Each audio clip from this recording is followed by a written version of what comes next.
Come on, the house is literally right there. This is a terrible idea. Cool, but terrible.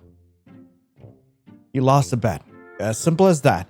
And now here you are getting dragged by your two so-called friends, Rose and Colin, to the destination of the dare you were told. Guys, I don't think I want to go through with this. What if it's actually haunted or this is awesome? This is stupid. This is awesome. I mean, heck, I love haunted houses. That's the spirit. But God damn it, Rose. From that, Colin chuckled. You could tell he was into the idea despite trying to make it seem like he wasn't. It was ironic that Rose seemed so adamant to see you in the rumored haunted house when she herself wouldn't be this enthusiastic if she was the one who lost the bet. Once you all have made it to the front entrance of the house, only then did Rose let go of your arm. She looked at the house and you could visibly see her shudder. The air did suddenly feel a little colder. Was that supposed to happen? You look like you're going to turn tail and run. Calm down, guy. We just got here. No way. It's just cold out tonight. Guys, I really can't do it. I'm sorry. Can't we just do something else, please? Alright then, see you guys tomorrow. If I die, I want yellow carnations and orange lilies for my funeral. Oh, pretty flowers. I'll definitely remember that. What? Wait. Are you seriously gonna leave me here to die?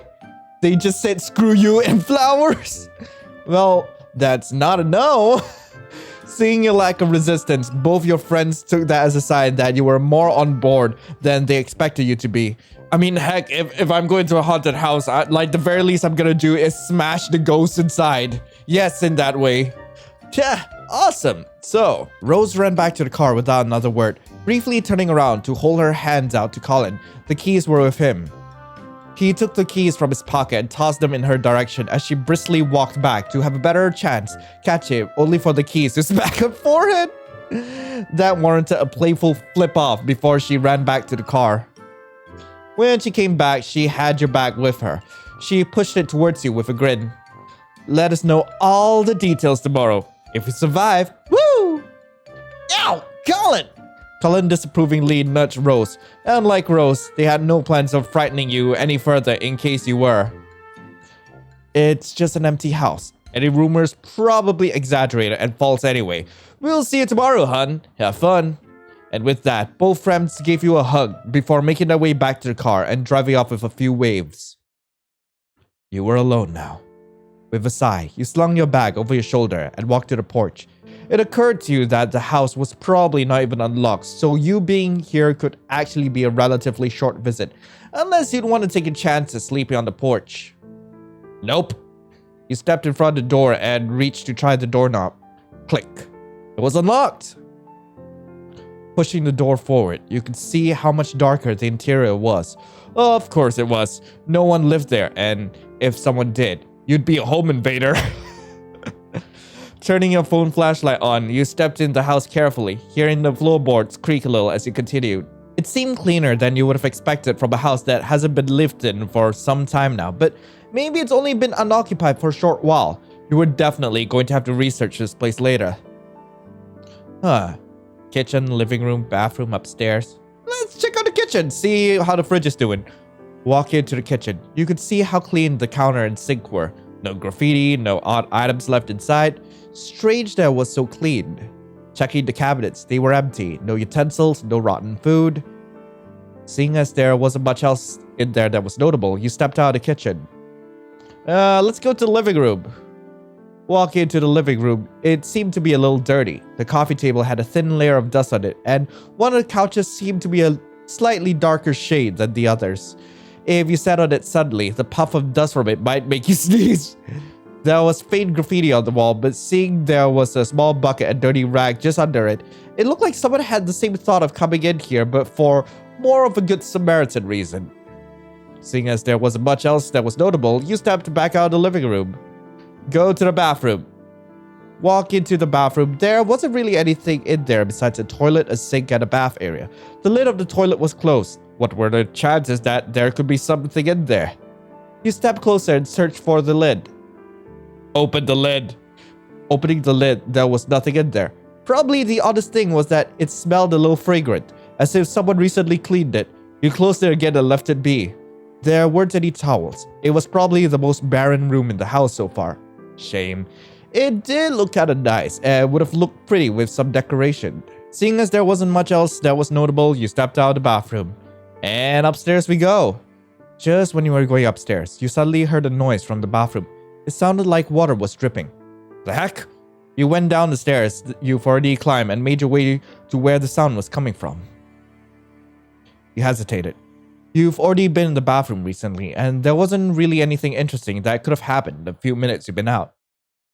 Gathering the courage, the toilet and sink were still unfurnished as earlier. You would have played it off as your imagination until you turned on the bath area, which almost made you drop your phone. You saw the tub wasn't empty, but filled with water. Additionally, there were a few candles lit along the edges. If you had shown your flashlight on the floor, you would have seen the few rose petals scattered there. Hey, yo. Wait, is the house trying to tell me something? Do you want me to come in, like, have a nice hot bubble bath? Now, what in the heck? Stepping closer to the bathtub carefully, you examined the candles and the water. The candles looked like they were barely even used. You didn't even need to dip your hand in the water to see the faint steam rising from it, indicating it was a freshly drawn warm bath. Was there someone living in the house? Did you actually just break in someone's house? You needed to calm down. There was no way that your friends were this stupid to make you break into someone's house. Heck, it didn't even make sense for someone to live here considering how void of life it was. But was it really? First step, getting out of the bathroom. It didn't matter how nicely and inviting the scene looked, you were at least going to have to double check that you were alone here and meant no harm at all. If someone responds, then, well, pooh. That means getting the heck out of there despite the stupid dare. You made your way back to the main entrance of the house where you start walking around the ground floor area. Hello? Hello? My name is Lionel. Oh god, I had caps lock on. Lionel. Ho. My name is Lionel. I go by, he, him. I'm not sure if a ghost would, like, mind it, but heck, if the ghost, like, apparently, like, respects me enough to respect my pronouns, you know what, I'll go for they, them today, okay? I go by they, them. Not that probably matters to you. What else do you want to say? I'm a university student at Asura University. I work in Goldenberry Liquor Store. After you were pretty much done giving out your basic info, partially doxing yourself to a potential stranger that might kill you, you waited for a response back, which was absolute silence. Now you felt really, really silly, actually. Due to the long silence, you sighed, defeated. That was until you heard clattering going on upstairs. Maybe there really was someone in here. Following your earlier plan, you walked back to the stairs, semi-quietly and making your way up. There was no one up here, but now you had more rooms to possibly explore. But was it also a good idea? You're much further away from the front door now, and you probably miss your footing if you decide to run down the stairs in a panic. You at least want to check one door that was there in the house, and it was the one closest to the stairs. Glancing at each of the exteriors, this one was the only one with a different doorknob despite being colored the same. This was probably the master bedroom if that was the case. You tested the handle and to your surprise, it was locked. Now who would lock a room in this house? Considering how much noise you've been making, you guess maybe someone living here decided to lock themselves in the bedroom. Now you really felt like an intruder. Just when the thought hit you that you should probably leave, for real, a loud clatter came from downstairs. Holding the handrail as you made your way down the stairs, you peeked from the wall that separated the main hall and the kitchen, where the noise came from. There was nothing going on in the kitchen. Everything looked the same, until you turned your head more to the dining room area where there was one chair that was set up. It was very fresh. You could see the steam coming from it and the condensation on the glass. Oh, great. First the bathroom and now the kitchen? This was getting so weird. There was no way this could have been done when you were gone only for a few minutes. There wasn't anything cooking in the stove or oven when you came in here earlier, and now you come back and see that there was something prepared? Exhausted at everything going on, you turn on your phone screen to check the time. It was already 11 p.m. It's probably a good idea to get some sleep at this point. Well, I guess I'll take a bath in the bathroom. Like, heck, if it's gonna make it that inviting, the least I could do is, have a good time. There was already a bath drawn. Might as well use it. You made your way to the bathroom. You place your phone face down on the sink as your light source. The candles help with illumination, but the chances of the candles getting soaked would make the room dark.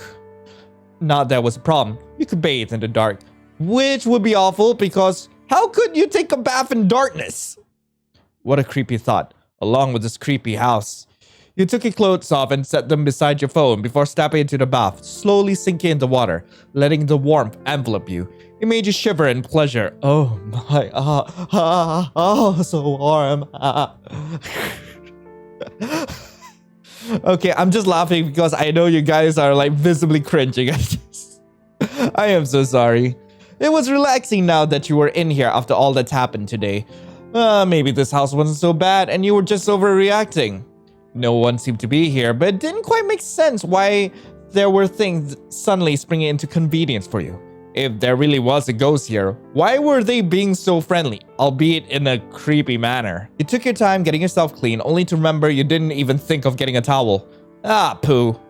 You turned around, only to see there was now a towel on the sink, right next to your phone. Okay, what the frick?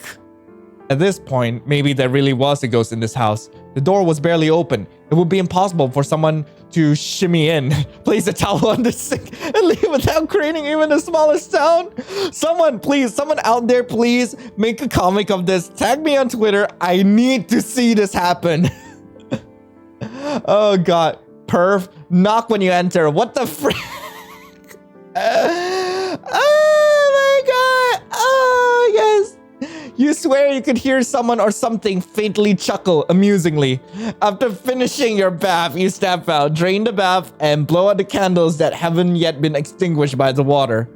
You'll probably line them up tomorrow so they weren't littered around the bath. Drying yourself, you sifted through your bag for your clothes. Once dry, you put on a new set of clothes you had in your bag and walked outside the bathroom. Wait, was I prepared enough to like take a shower in here? What the heck? Well, now there was still one more oddity in this house. Eat the food in the kitchen. I'm gonna eat. Like, I'm definitely gonna be enjoying myself. After a bath, it was only right to also eat the food that was in the kitchen. You made your way to the kitchen, seeing the food was still there. It wasn't steaming anymore, but you hoped it hadn't gotten too cold where you'd probably need to heat it or something. You sat down on the chair and started eating. It wasn't anything grand. It was a little clear this was made quickly, but it still tasted good. You were probably going to have to wash this when you were done, but there was probably no way you could do that. Would throwing these dishes away be a bit too much? Sighing contentedly, you pushed the plate away from you once you finished eating. You did the bare minimum and placed the dishes next to the sink. You tried the sink if any water would come up, and to no one's surprise, there was no water. Maybe you could wash it tomorrow, or, never. You could feel a yawn coming up to you. Check your phone again. You saw that was almost 1 a.m. That being said, where were you going to sleep? Bedroom, living room, couch, living room floors, main hall stairs. I'm gonna take the bedroom. I mean, if the ghost wouldn't mind. I mean, heck, it'll be nice having a ghost buddy. There was probably another room upstairs that had something, right? This was a reasonably big house, and besides the locked master bedroom, there was probably another room that had another bed in it. Wouldn't hurt to check. You walked up the stairs and looked around. Not too far from the master's bedroom had a few other rooms. You tried the first door and were pleased to find it unlocked. This room looked simple. There was barely anything inside, but the main focus was that there was a bed, which was all you were looking for. You set your bag down on the nightstand and sat on the bed. It was comfortable, which was another good thing. Now, making yourself more comfortable, you lay on the bed. The only real downside was that the bed's blanket was a little thin. You hoped you could survive the night with this. You decided to do a last-minute check on your phone. You planned to maybe talk to your friends about what was going on so far, but you inconveniently haven't paid for your data plan, so you couldn't message or call them. That sucked. Imagine if you were in legitimate danger. You'd have been long gone by now. Sighing, you decided to put your phone on the nightstand, along with your bag. You cuddled into the blanket and dug your head a bit more on the pillow. Just when you were about to drift into deep sleep, you could feel a momentary rush of something cold before being enveloped in more warmth. End of day 1. Oh, it's still in demo. Best haunted house, 10 out of 10. Would live here again. But anyway, thank you guys so much for watching. If you guys want to play this game for yourself, link to the game will be in the description below. I really hope you guys enjoyed it. I'm actually really excited to find out like what exactly is up with this house. because apparently the ghost is really freaking cute. I know it's not my usual yandere dating sims out there, but I appreciate a nice ghost. I appreciate having a ghost that doesn't want me to shove my finger inside. But anyway, I hope you all have a lovely rest of the day, and I'll be seeing you in the next video. This is Lionel signing off. Ciao.